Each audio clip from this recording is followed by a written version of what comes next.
Good morning friends, कैसे हैं आप सब लोग। होप आप लोग सब अच्छे होंगे। और आज का व्लॉग कुछ रेसिपी नहीं है। आज का व्लॉग मेरे घर से जुड़ा हुआ है कि मैं कैसे अपने घर को ऑर्गेनाइज़ करती हूँ। तो मॉर्निंग का टाइम है। मैंने अभी बस ये हॉल में जो कारपेट लगा है इसको मैं वैक्यूम कर रही हूँ। मेरे पास हैंडी वैक्यूम क्लीनर है, तो मैं हफ्ते में एक बार अपने हॉल की या घर की पूरी सफाई कर लेती हूँ। ऑलमोस्ट जो ऊपर ऊपर धूल लगी हुई रहती है ये सब आपकी वैक्यूम से क्लीन हो जाती है। अगर आप ऐसे ऊपर ऊपर सफाई करते रहेंगे, क्लीनिंग करते रहेंगे, तो एक साथ डस्ट जो बैठ जाती है वो अवॉइड हो जाती है। तो बस यही आज का मैं अपना घर कैसे ऑर्गेनाइज़ करती हूँ इसी से रिलेटेड ये मेरा व्लॉग है, वीडियो है। तो मॉर्निंग का टाइम था, इसलिए मैंने सोचा सबसे पहले मैं हॉल में अपने जो ड्राइंग रूम है उसमें आके पूरा उसकी डस्टिंग कर लूँ। तो मेरे पास हैंडी वैक्यूम क्लीनर है, उससे ही मैंने पहले जो कारपेट नीचे बिछा हुआ है उसके ऊपर डस्टिंग उसकी हटा ली, वैक्यूम कर लिया उसको। फिर जो ये साइड में मेरा एक काउच है इसके ऊपर भी मैं एक बार वैक्यूम चला लेती हूँ, क्योंकि छोटे छोटे जो धूल के पार्टिकल्स होते हैं वो सब इससे रिमूव हो जाते हैं। और जब जैसे ही ये पूरा मैंने इसको वैक्यूम कर लिया उसके बाद इसको उठा के एक बार अच्छे से इसको झाड़ लेती हूँ ताकि इसकी सारी डस्ट निकल जाए, और इसे फ़ोल्ड करके रख देती हूँ। ये मेरा डेली का रूटीन है कि मैं इसे फ़ोल्ड करके रखती हूँ ताकि नीचे भी अच्छे से झाड़ू लग जाए। उसके बाद में इसको फ़ोल्ड करके रख देती हूँ। बाद में मैं फिर जो अपनी विंडो है इसमें मैंने मैश लगवाई है, जो जाली वाला अपना जो एक डोर होता है वो रहता है, तो उस पर भी धूल काफ़ी बैठ जाती है। तो उसको भी एक हैंड क्लीनर है मेरे पास, उससे मैं क्लीन कर देती हूँ वीक में एक बार। जैसे कि आप देख रहे हैं कैमरे में ही दिखाई दे रहा है कितनी धूल है। तो इसे वीकली एक बार क्लीन करना ज़रूरी है। अगर आपने इसे छोड़ दिया तो इसके ऊपर एक मोटी धूल की परत सी जम जाती है। तो सप्ताह में एक बार, वीकली वंस, मैं इसको भी क्लीन कर लेती हूँ पूरा अच्छे तरीके से। और जो विंडो के नीचे जो आपकी वो स्पेस बचा हुआ रहता है वहाँ भी क्लीनिंग बहुत ज़रूरी है। तो एक बार मैंने जैसे आपसे शेयर किया था, मेरे पास एक क्लॉथ है जो मैं डीमार्ट से लाई थी, हैंड कवर टाइप। उसको पहन के मैं यूजुअली ये जो ग्रिल है और जो विंडो के नीचे का जो स्पेस है वो सारा पूरा क्लीन कर लेती हूँ वीक में वंस। तो इससे क्या होता है, आपको डेली रूटीन में ये सब चीज़ें हैवी नहीं लगती है कि हाँ ये इतना सारा धूल। जब भी टाइम मिलता है मैं ये क्लीनिंग अपने घर की करती रहती हूँ।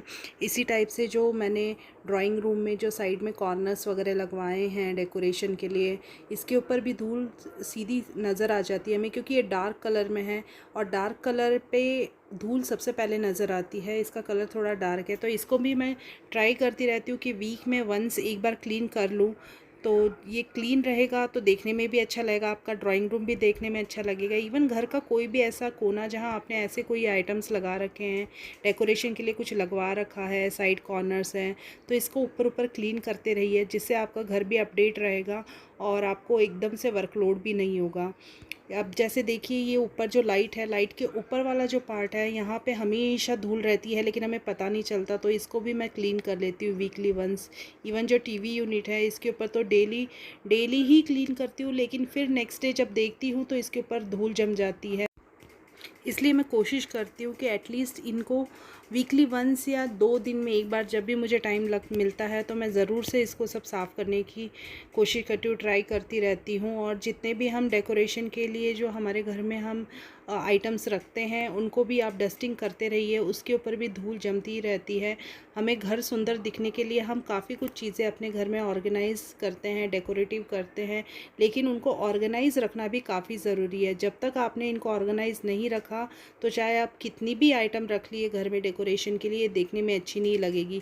जैसे कोई बाहर से आएगा और उसे वो देखेगा कि इसके ऊपर इतनी धूल जमी है, तो देखने में ये अच्छा भी नहीं लगेगा, इवन इम्प्रेशन भी अच्छा नहीं रहेगा। तो मैं हमेशा, जैसे टीवी के ऊपर वाला पार्ट है या टीवी के बैक साइड है, यहाँ सब काफ़ी धूल रहती है, ये हमें दिखाई नहीं देती। और जब तक हम इसे क्लीन नहीं करेंगे तो जैसे ही हवा या फ़ैन जब भी आप ऑन करते हैं तो ये धूल उड़ के बाकी जगह पर बैठ जाती है। तो कोशिश कीजिए कि इन सब चीज़ों को आप एटलीस्ट हफ्ते में एक बार तो क्लीन रखिए। आपकी मेड ये सब काम नहीं करेगी, क्योंकि वो लोग उतना ही काम करेंगे जितना उनसे हो पाएगा। उनके पास 10 घर के काम होते हैं, तो वो ये सब काम नहीं कर पाते हैं। ये सब काम हमारे घर को ऑर्गेनाइज़ करने के लिए हमें ही करना पड़ेगा। छोटे मोटे जो भी काम है डस्टिंग से रिलेटेड है, ये सब काम हमें ही करने पड़ते हैं।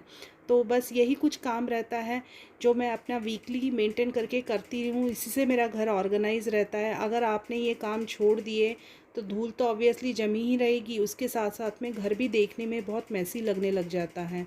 तो कुछ यही टिप्स है जो मैं आपको बताना चाहती हूँ कि आप भी अपने घर में एटलीस्ट वीकली वंस ऐसी सब चीज़ों जहाँ पे हम डेली क्लीन नहीं कर पाते हैं। फ्लोर ऑब्वियसली हमारा डेली क्लीन होता है, झाड़ू लगाते हैं, पोछा लगाते हैं, देखने में काफ़ी अच्छा लगता है, चमकता है। लेकिन जो ये छोटी मोटी जगह हैं जहाँ पे हम लोग डेली नहीं कर पाते, तो एटलीस्ट वीक में हाफ़ एन आवर काफ़ी है। 15 से 20 मिनट में ये सब चीज़ें क्लीन हो जाती है, साफ़ सुथरी हो जाती है। तो कोशिश कीजिए कि इनके ऊपर की जो धूल है या मिट्टी जो भी इसके ऊपर बैठा है, डस्ट है, उसको क्लीन कीजिए, जिससे आपका घर ऑर्गेनाइज्ड भी रहेगा और अपडेट भी रहेगा और आपका मूड भी काफ़ी फ्रेश रहेगा जब आप अपने घर को एकदम क्लीन देखेंगे। बहुत सारे लोग जब मेरे घर पे आते हैं तो वो मुझे बोलते हैं कि आपका घर इतना ऑर्गेनाइज़ कैसे रहता है।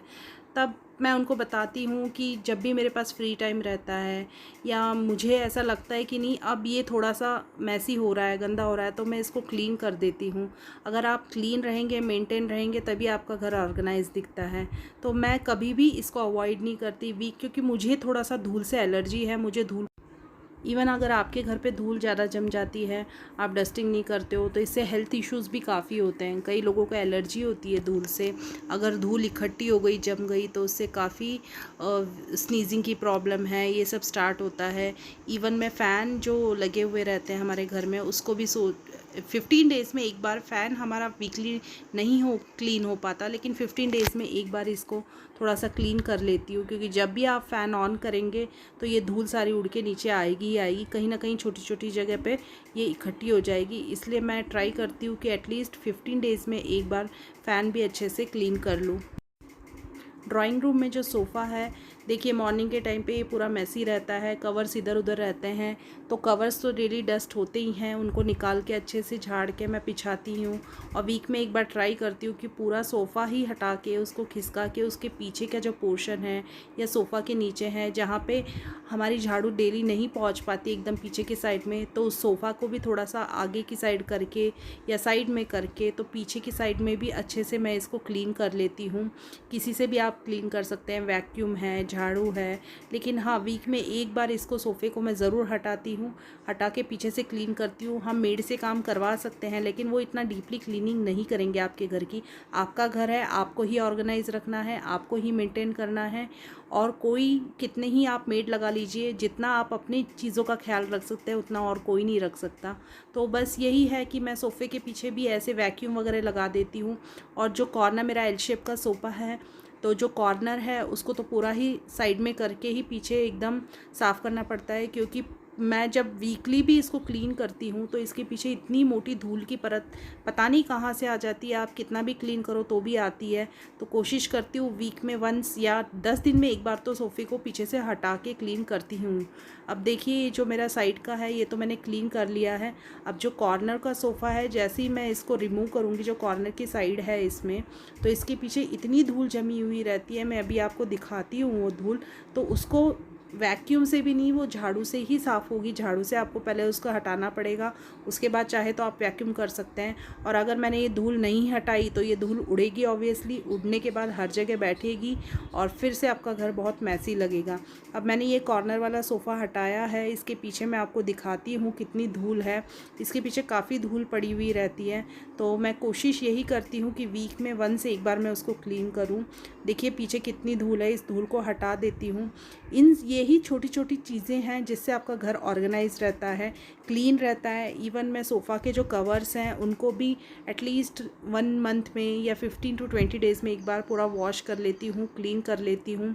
तो उससे क्या होता है, उसके ऊपर किसी ने भी कुछ गिरा दिया है, स्टिकी है, तो वो सब क्लीन हो जाता है। देखिए पीछे कॉर्नर से मैंने पूरा क्लीन कर दिया। अब ये कितना अच्छा लगता है। तो ये मेंटेन भी रहेगा, आपका सोफ़ा भी मेंटेन रहेगा, नहीं तो सोफ़े पे भी धूल पड़ जाएगी और सोफ़े के कलर फेड होने लग जाएंगे। तो ट्राई कीजिए अपने घर में भी, इन छोटी छोटी चीज़ों से ही आपका घर ऑर्गेनाइज रहता है। ये देखने में आपको बहुत ऐसे लगेगा कौन हटाएगा, कौन करेगा काम, लेकिन जब आप ये सब करेंगे और आपको अपना घर मेंटेन लगेगा तो आपको भी खुशी होगी, अच्छा लगेगा। तो बस अभी मैंने ये सोफ़े के पीछे भी सब कुछ क्लीन कर लिया है।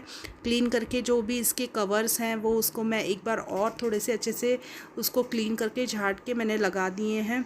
ये कवर्स निकाल के क्लीन करने का काम मेरा डेली का है, लेकिन सोफ़े के पीछे जो नीचे का पार्ट है वो सब मैं वीक में वंस या 10 डेज़ में वंस एक बार कर ही लेती हूँ, क्लीन कर ही लेती हूँ। अब बस सोफ़ा भी मेरा, सोफ़े के पीछे सब एरिया भी मेरा क्लीन हो चुका था, तो मैंने कवर्स भी ठीक से ऑर्गेनाइज़ कर दिए। ऑर्गेनाइज़ करके मैंने जो इसके कुशन्स हैं वो सब मैंने सेट कर दिए। इसके बाद मैं अपने डाइनिंग हॉल में आई और डाइनिंग हॉल में आते ही जैसे ही बच्चे रहते हैं घर में, डाइनिंग टेबल पे कुछ भी रख दिया है ला के हम ऐसे ही रख देते हैं, तो वो सब हटा देती हूँ मैं, रिमूव कर देती हूँ। और मेरा जो डाइनिंग टेबल है ये शीशम वुड का है, तो ऑब्वियसली वुड के ऊपर फिर से धूल जब दिखती है तो वो देखने में अच्छी नहीं लगती, तो ये चीज़ें भी मैं डेली ही क्लीन करती हूँ। मेरे पास एक डस्टिंग के लिए अलग से नैपकिन है, तो मैं उससे ये सारी चीज़ें पहले डाइनिंग टेबल के ऊपर से सब जो अननेसेसरी थिंग्स है उसको हटा के, और फिर उसके बाद में जो इसकी चेयर्स है, इसकी चेयर्स के नीचे के पैर हैं, इन सबको अच्छे से क्लीन कर लेती हूँ, धूल हटा देती हूँ। उसके बाद जब मेड आती है वो अपना झाड़ू पोछा वगैरह सब करके जाती है, तो और एक बार इसको अच्छे से क्लीन कर देती हूँ। और जो मेरी डाइनिंग हॉल है उसमें मेरी एक ग्लास डोर लगा हुआ है, फ्रेंच डोर, तो उसमें भी एक मेश डोर है, उसको भी मैं क्लीन करती हूँ, क्योंकि ये बाहर की तरफ ओपन है, बालकनी से बाहर ओपन है, तो जैसे ही बाहर थोड़ी सी हवा चलती है तो धूल मिट्टी आती है तो वो उसके ऊपर ही आके बैठ जाती है। इवन ट्रैक जो है इसका आपका डोर का वो भी मैं क्लीन करती रहती हूँ।